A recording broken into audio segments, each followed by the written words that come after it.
करंजी म्हटलं की बाहेरून अगदी खुसखुशीत आणि आतून मऊ गोड नारळाचं सारण अशी करंजी सगळ्यांनाच आवडते. पण ओल्या नारळाच्या करंज्या करताना एक मोठी अडचण असते. सारण जास्त ओलसर झालं तर करंज्या लवकर खराब होतात आणि पारी खुसखुशीत होण्याऐवजी नरम पडते. म्हणून आज मी तुम्हाला सांगणार आहे ओल्या नारळाच्या करंज्यांचं अगदी परफेक्ट घट्ट सारण करण्याची एक खास टीप आणि पारी खुसखुशीत होण्यासाठी दोन महत्वाच्या गोष्टी. आणि शेवटी या करंज्या कशा तळायच्या म्हणजे बाहेरून मस्त कुरकुरीत आणि आतून अगदी स्वादिष्ट होतील.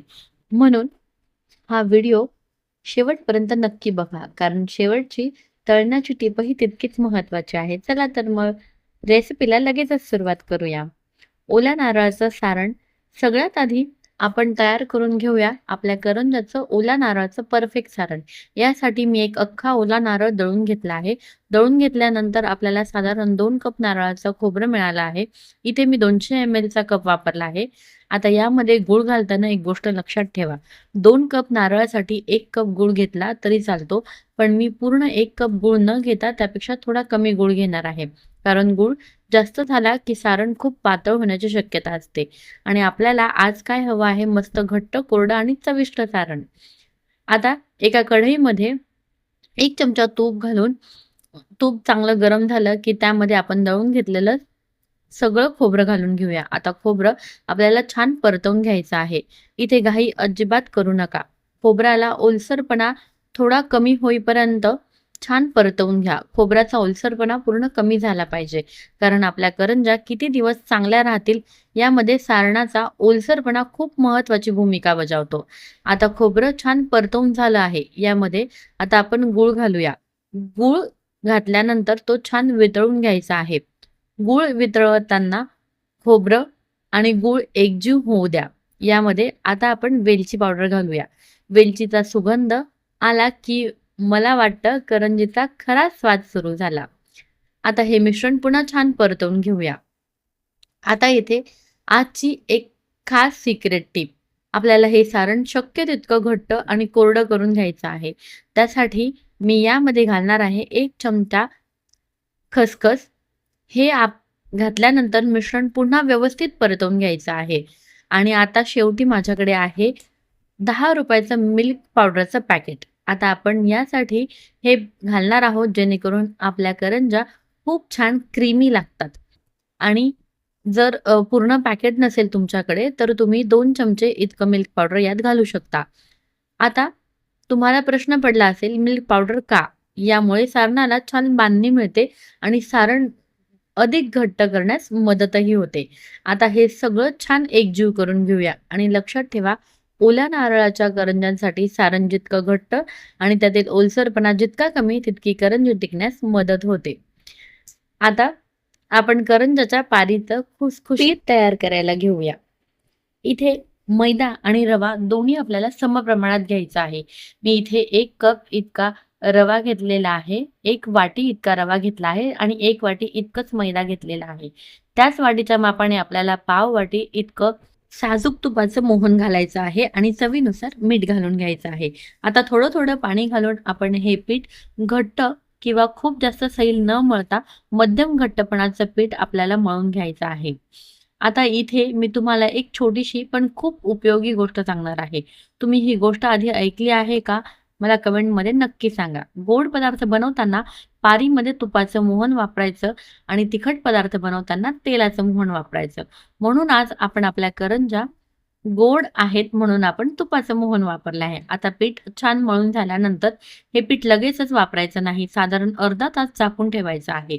आणि आता अर्धा तास झाल्यानंतर अजिबात वेळ वाया न घालवता या पिठाचे लगेचच आपण छान पारी लाटून घेऊया आणि करंज्या तयार करायला घेऊया. आता ह्याच्या आपल्याला लिंबाच्या आकारासारखे छान असे उंडे तयार करून घ्यायचे आहेत. हे मिश्रण अगदीच खूप जास्त एकजीव होत नाही. याला थोडे-थोडे असे तडे येतात कारण आपण यात रवा मिक्स केलेला आहे. परंतु ही करंजी खूप छान लागते. आता आपलं पीठ तयार झालं आहे. आपण याची पारी लाटून घेऊया. लाटी आपल्याला खूप जास्त जाड किंवा खूप जास्त पातळ न लाटता अगदी मध्यम अशी लाटून घ्यायची आहे. लाटी खूप जाड केली तर करंजी खुसखुशीत वाटणार नाही आणि खूप पातळ केली तर सारण भरताना किंवा तळताना ती फाटण्याची शक्यता असते. त्यामुळे आपल्याला पारी ही खूप जास्त जाड किंवा खूप जास्त पातळ न लाटता मध्यम अशी लाटून घ्यायची आहे. आता आपण तयार करून घेतलेलं जे सारण आहे ते छान पूर्ण आपल्याला थंड करून घ्यायचं आहे. आणि आता हे सारण आपल्याला मधोमध असं भरून घ्यायचं आहे आणि साइडनी त्या पारीच्या कडेने आपल्याला दूध किंवा पाण्याचा हात लावून हे करंजी छान दाबून घ्यायची आहे. आता ही करंजी छान दाबल्यानंतर आपण याला कट करून घेणार आहोत फिरकीने आणि त्याला छान आकार यावा, छान डिझाइन तयार व्हावी म्हणून मी इथे फोकच्या मदतीने छान डिझाइन तयार करून घेतलेली आहे. तुम्ही बघू शकता अशा पद्धतीने आपल्याला सगळ्या करंज्या लाटून घ्यायच्या आहे. आता आपण जशी ही करंजी तयार करून घेतली आहे त्याच पद्धतीने आपल्याला बाकीच्या सगळ्या करंज्या तयार करून घ्यायच्या ओल्या नारळाची करंजी ही खास करून श्रावणात बनवली जाते. नारळी पौर्णिमा विशेष.